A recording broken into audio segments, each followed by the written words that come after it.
आपणा सर्वांना प्रभू येशू ख्रिस्तात प्रेमपूर्वक नमस्कार. आजच्या मननचिंतनाकरिता जो शास्त्रपाठ निवडण्यात आला आहे, उत्पत्तीचा ग्रंथ ह्याचा 6वा अध्याय 11 ते 22 ही वचनं. उत्पत्ती 6, 11 ते 22. त्या काळी देवाच्या दृष्टीने पृथ्वी भ्रष्ट झाली असून ती घोर कर्माने भरली होती. देवाने पृथ्वीकडे अवलोकन केले, तो त्याला ती भ्रष्ट आहे अशी दिसली, कारण पृथ्वीवरील सर्व प्राण्यांनी आपली चालचलवणूक बिघडवली होती. मग देव नोहाला म्हणाला, सर्व प्राण्यांचा अंत करण्याचे माझ्या मनात आले आहे, कारण त्यांच्यामुळे पृथ्वीवर अनर्थ माजला आहे. पहा, मी पृथ्वीसह त्यांचा नाश करील. तू आपल्यासाठी गोफेर लाकडाचा तारू कर, त्या तारवात कोठाड्या कर आणि त्यास आतून व बाहेरून डांबर लाव. तारू करावायचे ते असे, त्याची लांबी 300 हात, रुंदी 50 हात व उंची 30 हात असावी. तारवास उजेडासाठी खिडकी कर, तिचा माथा वरपासून 1 हात असेल अशी ती कर. तारवाच्या एका बाजूस दार ठेव, त्याला खालच्या, दुसरा व तिसरा असे मजले कर. पहा, ज्या देहधाऱ्यांच्या ठायी प्राण आहे ते सर्व आकाशाखालून नाही तसे करावे, म्हणून मी पृथ्वीवर जलाचा प्रलय आणितो. पृथ्वीवर जे काही आहे ते नष्ट होईल, तरी तुझशी मी आपला करार स्थापित करीतो.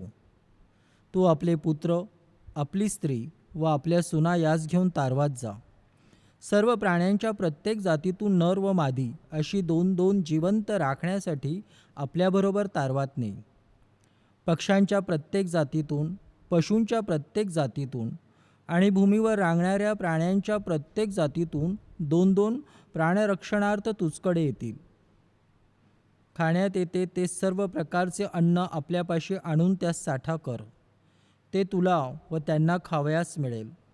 नोहाने तसे केले. देवाने त्याला जे काही सांगितले ते त्याने केले. वाचलेली वचनं प्रभू परमेश्वर आशीर्वादित करो. त्याच्या नावाला मान, महिमा आणि गौरव आता आणि इथून पुढे सदोदित असो. उत्पत्तीचा ग्रंथ ह्याचा 6वा अध्याय 11 ते 22 ही वचनं आपण ऐकली. उत्पत्ती ग्रंथाचा लेखक अर्थात मोशे नबी, ख्रिस्तपूर्व 1446 वर्ष मोशे नबीनी हा ग्रंथ लिहिला, असं जे ईश्वर परिविज्ञानाचे अभ्यासक आहे त्यांचं मत आहे. उत्पत्ती, निर्गम, लेवीय, गणना आणि अनुवाद या 5 पुस्तकांना हिब्रू भाषेमध्ये तोरा म्हणजे कायदा म्हणून संबोधतात. इंग्रजीमध्ये उत्पत्तीला जेनेसिस हा शब्द प्रयोग करण्यात आला. जेनेसियस हा जो ग्रीक शब्द आहे त्याच्यापासून आपल्याला जेनेसिस हा शब्द प्राप्त होतो आणि ह्या शब्दापासून वंशावळ, जिनिओलॉजी हा इंग्रजीतला शब्द आपल्याला प्राप्त होतो. या पहिल्या 5 पुस्तकांना पेंटॅट्यूक हा शब्द प्रयोग देखील करण्यात आला. आणि उत्पत्तीचं ग्रंथ, उत्पत्तीचं पुस्तक, ज्याला पंडिता रमाबाई अनंतशास्त्री डोंगरे प्रारंभ हा शब्द प्रयोग करतात, त्याच्यामध्ये मानवाची निर्मिती परमेश्वराने कशी केली, कशासाठी केली आणि त्याच्या मानवासंदर्भामध्ये दैवी योजना काय ते परमेश्वराने स्पष्ट केलं. देवाच्या प्रिय मंडळी, अर्थ म्हणजे पैसा आणि अर्थशास्त्र म्हटलं तर पैशाचं शास्त्र. चाणक्यपासून तर जे अर्थशास्त्राचे पाश्चात्य राष्ट्रातले जे फाउंडेड फादर होते ॲडम स्मिथ, तर थेट जे आताचे मॉडर्न अर्थतज्ञ आहेत, इकॉनॉमिस्ट आहे लिओनल रॉबिन्स आणि अमर्त्य सेनपर्यंत प्रत्येकाने अर्थशास्त्रामध्ये विविध प्रकारे योगदान केलं. लायनल रॉबिन्स त्यांच्या व्याख्यामध्ये म्हणतात, अर्थशास्त्राची जी व्याख्या ते देतात ते म्हणतात, इकॉनॉमिक्स इज अ सायन्स. अर्थशास्त्र हे एक विज्ञान आहे. Which studies a human behaviour, जे मानवाच्या वर्तनाचा अभ्यास करतं. Which has a relationship between ends and a scarcity of means. उद्दिष्ट आणि उपलब्ध असणारं साधन ह्याच्यामध्ये मनुष्य कसं वर्तन करतो ह्याच्यावरती लिओनल रॉबिन्स त्यांच्या व्याख्येमध्ये सांगतात आणि ते झालं मॉडर्न डेफिनेशन. आपण अर्थशास्त्राकडे जेव्हा पाहतो, काही क्लासिकल मंडळी होती. क्लासिकल मंडळी म्हणायची, स्वहितासाठी मनुष्य जर विवेकाने वर्तन करेल तर प्रत्येक मानवाचं या पृथ्वीवरती कल्याण होणार. स्वहित आणि विवेकाने वर्तन केल्याने कल्याण होतं असं क्लासिकल इकॉनॉमिस्टचं मत असायचं. मग काही मार्जिनलाइज्ड मंडळी होती, त्यांचं असं मत झालं ह्याच्यामध्ये की मनुष्य जो आहे तो मनुष्य हा पेन आणि प्लेजर, सुख आणि दुःख ह्याचं एक यंत्र आहे आणि ते समाधान प्राप्त करण्याकरिता त्याला जसं साजेल तसं तो वर्तन करत असतो. स्वहित आणि विवेकाने वर्तन केल्याने जर सर्वांचं क्लासिकल मंडळीचं मत जर आपण विचाराधीन घेतलं, कल्याण होत असेल, तर त्याच्यामध्ये काही प्रगत होतील, काही कमी प्रगत होतील आणि ह्याच्यामध्ये आपण काही करू शकत नाही असं क्लासिकल इकॉनॉमिस्ट जे होते, अर्थतज्ज्ञ होते, त्यांचं मत होतं. या संपूर्ण विचारांना छेद देणारा एक नॉर्वेचा अमेरिकेमध्ये स्थायिक झालेला वेबलिन नावाचा अर्थतज्ज्ञ होता. वेबलिन जो होता हा अव्यवस्थित राहत होता. त्याचं जे ब्लेझर होतं, त्याचा जो कोट होता तो 10 ठिकाणी शिवलेला होता, त्याच्यावर पिना होत्या आणि अक्षरशः त्याच्याकडे कोणी पाहावं असं त्याचं व्यक्तिमत्व नव्हतं. पण ह्याचं पाहण्याचा जो समाजाकडे दृष्टिकोन होता तो बराच चिकित्सक होता. वेबलिननी क्लासिकल इकॉनॉमिस्ट जे आहे ह्यांच्या विचारांना छेद दिला. वेबलिन म्हणतो प्रत्येक मनुष्य हा स्वार्थी आहे आणि तो स्वहितापेक्षा त्याच्या स्वार्थासाठी झटतो. मग अमेरिकेमधले ते रेड इंडियन्स असो, जपानमधले ते आयोनस असो, ऑस्ट्रेलियामधले ते बुशमन असो, किंबहुना आफ्रिकेमधले ते तोडा असो, ही कुठलीही जमात तुम्ही घ्याल, ही कुठलीही कम्युनिटी किंबहुना समाज तुम्ही घ्याल, हे प्रत्येकजण स्वतःचा स्वार्थ जपण्याचाच प्रयत्न करतात आणि ह्या स्वार्थी वृत्तीमुळे समाजामध्ये चंगळवाद बोकाळतो, मानवाचं नैतिक पतन होतं आणि मनुष्य एवढा स्वार्थी होतो की त्याला ह्या गोष्टीचं भानच राहत नाही की मी कसं वर्तन करतो आणि मी काय करायला हवं आणि माझ्याकडनं काय अपेक्षित आहे. असाच काही प्रकार जे वेबलिन मांडतात तो नोहाच्या काळामध्ये घडला. परमेश्वर पृथ्वीकडे पाहतो आणि परमेश्वर त्याच्या पवित्र ग्रंथात उत्पत्तीच्या पुस्तकाच्या 6व्या अध्यायामध्ये पहिल्या पर्वामध्ये स्पष्ट करतो की मानव निर्मिती पाहून परमेश्वराला अनुताप झाला, परमेश्वराला वाईट वाटलं आणि परमेश्वराचं मानवाप्रती जे चित्त होतं त्या चित्ताला खेद निर्माण झाला असं परमेश्वर म्हणतो. म्हणजे मानवावर परमेश्वराचं प्रेम किती होतं की मानव हा परमेश्वराकरिता एक चित्तेचं साधन होतं ज्याच्यावरती त्याचं लक्ष केंद्रित होतं. पण मनुष्य हा स्वार्थी झाला, मनुष्य हा चंगळवादामध्ये अडकला आणि त्याला जे अविवेकी वाटलं, जे अयोग्य वाटलं तेच तो करत राहिला आणि त्याचा स्वभाव हा जन्माचा पापी होता आणि तो पापामध्ये अधिकाधिक गुरफटत गेला आणि परमेश्वर म्हणतो माझ्या निर्मितीचा मला अनुताप झाला आणि आता मी जे काही निर्माण केलं त्याचं आता मला नाश करायचा. पण ह्या संपूर्ण पृथ्वीवर परमेश्वराला एकच व्यक्ती असा होता जो नीतीने वागणारा आणि परमेश्वराबरोबर चालणारा असा दिसला, तो म्हणजे नोहा आणि त्याचं कुटुंब. परमेश्वर त्याचं मनोगत नोहाकडे व्यक्त करतो आणि परमेश्वर नोहाला म्हणतो बघ नोहा, मी पृथ्वीवर 40 दिवस आणि 40 रात्र पर्जन्यवृष्टी करणार, पृथ्वी संपूर्ण जलाशय होणार. कारण मानवाचं बेजबाबदार वर्तन हे जेव्हा मी पाहतो त्याच्यामध्ये त्याच्यात असणारी स्वार्थी वृत्ती जेव्हा मी पाहतो तेव्हा मला खूप यातना होतात, मला अनुताप होतो. म्हणून मी तुला सांगतो की आता तू तारवाची निर्मिती कर, त्याच्यामध्ये तुझं कुटुंब म्हणजे नोहा, त्याची पत्नी, त्याची मुलं आणि त्यांची सुना आणि परमेश्वर म्हणाला जे आकाशामध्ये विहरणारे पक्षी आहेत, जे पृथ्वीवर चालणारे प्राणी आहेत, रांगणारे आहेत आणि जे जलचर प्राणी आहेत ह्याच्यातल्या काही जोड्या घे, त्या तुझ्या तारवामध्ये ने, अन्नसामग्री पण ने, कारण पर्जन्यवृष्टीनंतर पृथ्वीचं पाणी ओसरूपर्यंत ती तुला आणि तुझ्याबरोबर जी निर्मिती मी केली त्यांच्याकरिता ती मुबलक पुरेल असं तू कर. आपण नोहाच्या संदर्भामध्ये अलीकडे बऱ्याच वेळा संकेतस्थळावर वाचलं, आताची परिस्थिती पाहिली की नोहा पण तारवामध्ये क्वारंटाईन होता. पण खऱ्या अर्थाने विचार केला तर नोहाला परमेश्वराने त्या परिस्थितीकरिता तयार केलं होतं. परमेश्वराने नोहाला एक जबाबदारी दिली होती. काही थिओलॉजन्स म्हणतात नोहा 500 वर्षाचा होता तेव्हा परमेश्वराने त्याला तारू बांधायला लावलं. परमेश्वराचा ग्रंथ सांगतो जेव्हा नोहाने तारू निर्माण केलं तेव्हा तो 600 वर्षाचा होता, म्हणजे तारवाच्या निर्मितीनंतर. काही थिओलॉजन म्हणतात नोहाला तारू बांधायला 18 महिने लागले. आणि काही अर्थतज्ञ म्हणतात त्या तारवाची किंमत आजच्या घडीला साधारण $102 मिलियन, म्हणजे आपल्या भारतीय मूल्यांकन जर त्याचं केलं तर 777 कोटी 86 लाख आणि साधारण 70-75 हजार रुपये एवढी त्या तारवाची किंमत होती. आपण जेव्हा ह्या नोहाला परमेश्वराने जे काम दिलं होतं त्याच्याकडे पाहतो तर नोहाला फायनान्शियल मॅनेजमेंट कळणं गरजेचं होतं की एवढा पैसा त्याला जमा करायचा.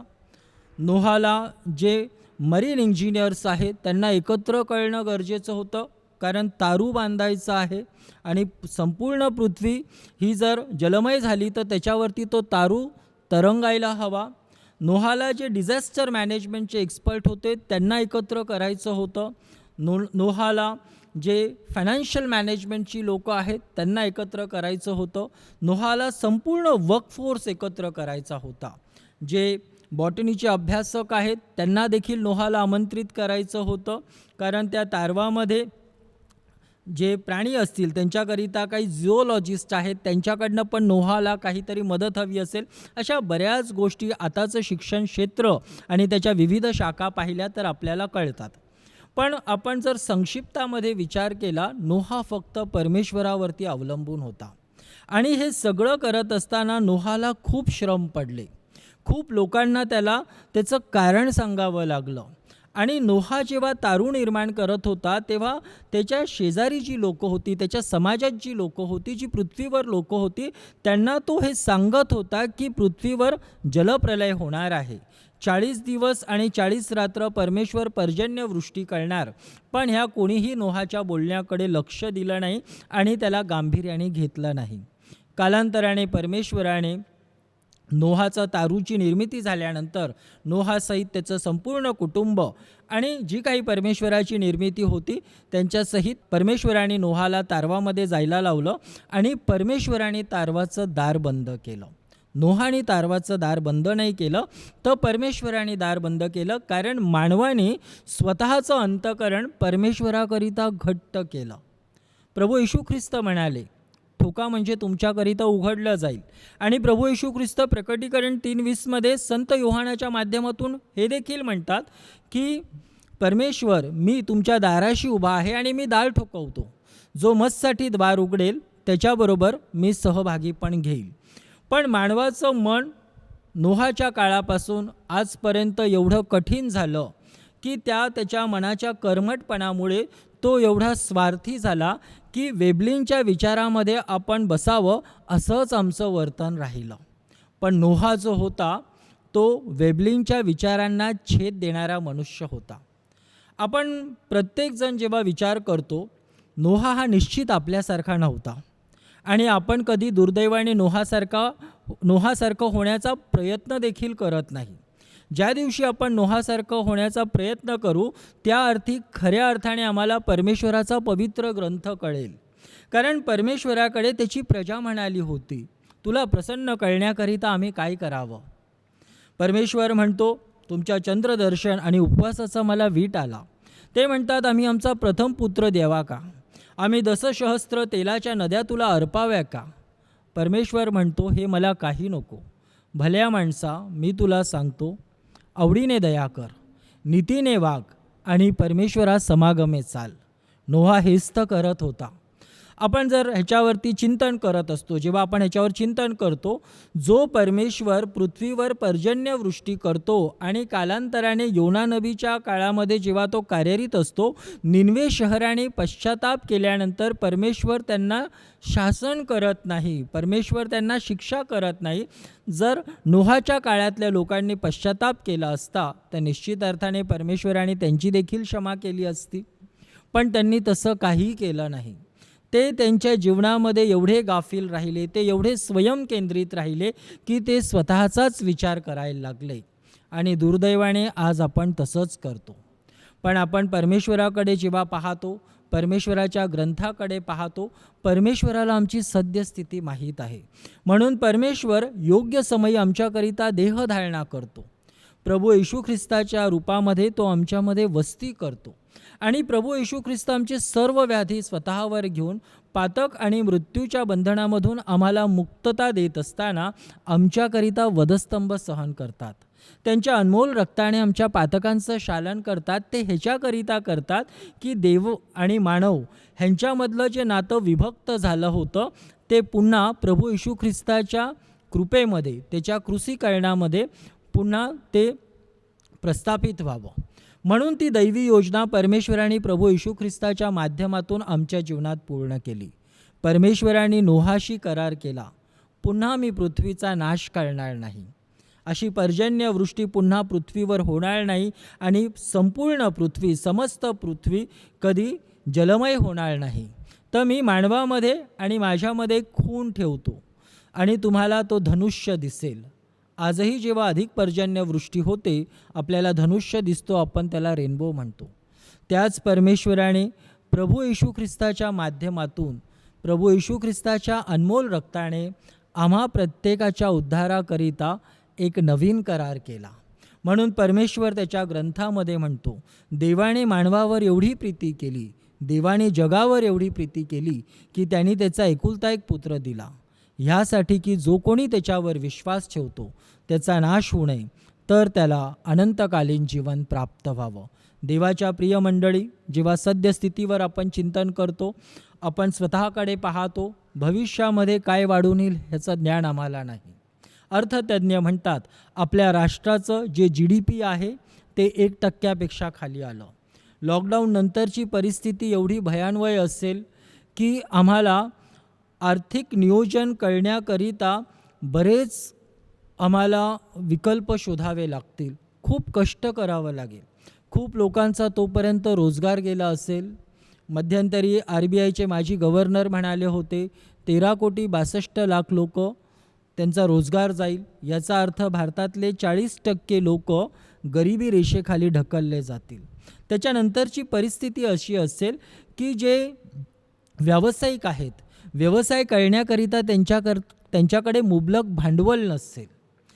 विश्वाची परिस्थिती एवढी भयानक असेल की आर्थिक मंदीने प्रत्येक राष्ट्र त्याच्यामध्ये गुरफटलेलं असेल. पण जेव्हा आपण परमेश्वराकडे पाहतो, नोहाकडे पाहतो, परमेश्वराने नोहाला सांगितलं होतं की तू तारवाची निर्मिती कर. पृथ्वी जलप्रलय होईल आणि जलप्रलयानंतर जेव्हा पृथ्वीवरचं पाणी ओसरेल त्याच्यानंतर काय करायचं हे परमेश्वराने नोहाला नव्हतं सांगितलं. पण परमेश्वर नोहाबरोबर होता. तसाच तो परमेश्वर आमच्याबरोबर आहे. नोहा जेव्हा तारवात होता, खूप सहज असतं बोलायला की तो क्वारंटाईन होता, पण तो देवाच्या दैवी योजनेमध्ये होता आणि त्याचं नियोजन होतं. जसं नोहा जीवनाचे जे प्रतिकूल दिवस असतात त्या प्रतिकूल दिवसाकरिता जसं नोहाने नियोजन केलं, तसं येणाऱ्या दिवसाकरिता आम्हाला देखील नियोजन करणं गरजेचं आहे. म्हणून प्रभू येशू ख्रिस्ताने आम्हाला 10 कुमारिकांचा दाखला दिला. 5 सुज्ञ होत्या आणि 5 मूर्ख होत्या. ज्या सुज्ञ होत्या त्यांच्या दिव्यामध्ये तेल होतं, कारण त्यांना वर कधी येईल ह्याचं ज्ञान ह्या कोणालाही नव्हतं, पण त्या तयार होत्या. ख्रिस्त म्हणाले ती घटना तुम्हालाही माहीत नसेल की वर कधी येणार. आणि देवाच्या प्रिय मंडळी, जेव्हा आपण आपल्या जीवनाकडे पाहतो, संधी म्हणा, संकट म्हणा किंवा आपत्ती म्हणा, ही कधी दार ठोकवत नसते.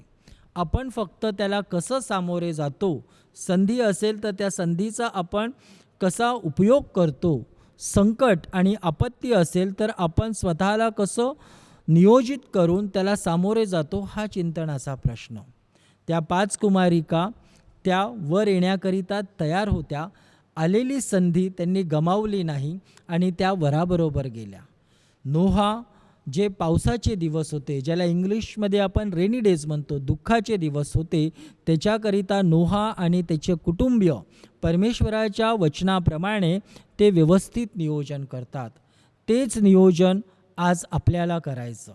आपण आज आपल्या कुटुंबाबरोबर जरी वेळ घालवतो, पण भविष्याकरिता आपण स्वतःला कसं प्रार्थनापूर्वक तयार करतो, भविष्याला आपण कसं सामोरे जातो, ह्याच्यावरती आपल्याला जास्त लक्ष केंद्रित करायचं.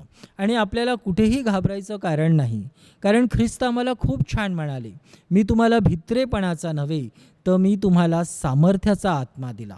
ख्रिस्त आम्हाला म्हणाले, अहो कष्टी व भाराक्रांतजनो तुम्ही सर्व मजकडे या, म्हणजे मी तुम्हाला विसावा देईल.